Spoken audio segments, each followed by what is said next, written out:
வணக்கம்.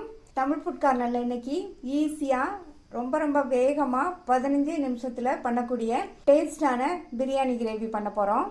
Non veg biryani, veg biryani, non veg pulao, veg pulao எல்லாத்துக்குமே side டிஷ்ஷாக வச்சு சாப்பிட்றதுக்கு ரொம்ப சூப்பராக இருக்கும்.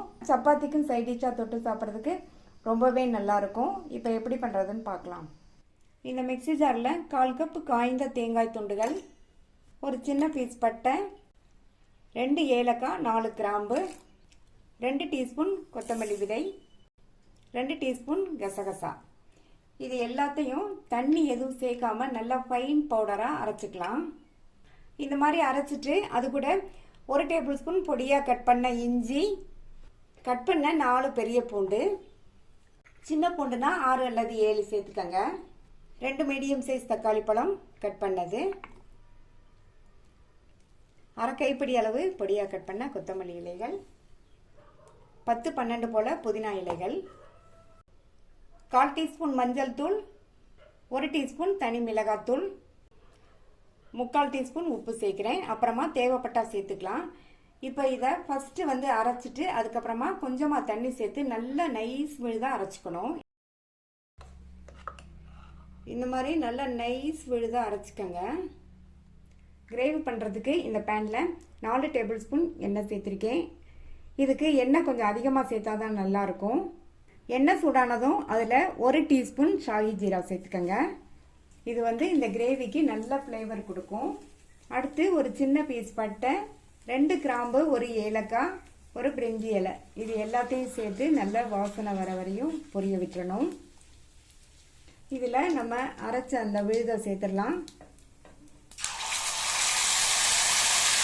விழுதை சேர்த்துட்டு ஸ்டவ்வை லோ ஃப்ளேமில் வச்சுருங்க. லோ ஃப்ளேமில் வச்சுட்டு இந்த மாதிரி கலந்து கொடுத்துட்டே இருக்கணும். பக்கத்துலேயே இருந்து ஒரு 5லேருந்து 10 நிமிஷத்துக்கு இந்த மாதிரி கலந்து விட்டுட்டே இருக்கணும். ரொம்ப முக்கியமாக நீங்கள் அடிப்பிடிக்க விட்டுறக்கூடாது. அடிப்பிடிக்க விட்டுட்டிங்கன்னா கிரேவி கசப்பு தன்மையாக இருக்கும். இந்த மாதிரி கலந்து விட்டுட்டே இருக்கும்போது இதில் கொஞ்சமாக இந்த மாதிரி கருவேப்பிலை இலைகளை கட் பண்ணி சேர்த்துக்கங்க. நல்லா வாசனையாக இருக்கும். பக்கத்துலேயே இருந்து லோ ஃப்ளேமில் வச்சு 10 நிமிஷமாக நல்லா கிண்டி விட்டு மசாலா நல்லா திக்காய் வந்திருக்கு, எண்ணெயும் பிரிஞ்சு வந்திருக்கு. இப்போ இதில் 1 கப் போல் தண்ணி சேர்த்துக்கலாம். தண்ணி சேர்த்துட்டு நல்லா ஒரு தடவை கலந்து கொடுத்துருங்க. இந்த கிரேவி கொதிச்சு வரட்டும். இப்போ கொதிக்க ஆரம்பிச்சிருச்சு. 1 டீஸ்பூன் போல் கசூரி மேத்தி இலைகளை இந்த மாதிரி உள்ளங்கையில் வச்சு கசக்கி சேர்த்துக்கங்க. சேர்த்தா நல்லா வாசனையாக இருக்கும். கசூரி மேத்தி இலைகள் இருந்தால் சேர்த்துக்கங்க, இல்லாட்டியும் பரவாயில்ல. இப்போ நல்லா ஒரு தடவை கலந்து கொடுத்துட்டு உப்பு செக் பண்ணி தேவைப்பட்டால் சேர்த்துக்கங்க.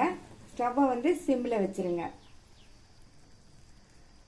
மூடி போட்டு 5 நிமிஷம் சிம்லேயே வச்சுருங்க. கிரேவி கரெக்டான கன்சிஸ்டன்சிக்கு வர வரையும் இருக்கட்டும். சிம்லேயே வச்சு 5 நிமிஷம் ஆச்சு. கிரேவி கரெக்டான கன்சிஸ்டன்சிக்கு வந்துடுச்சு.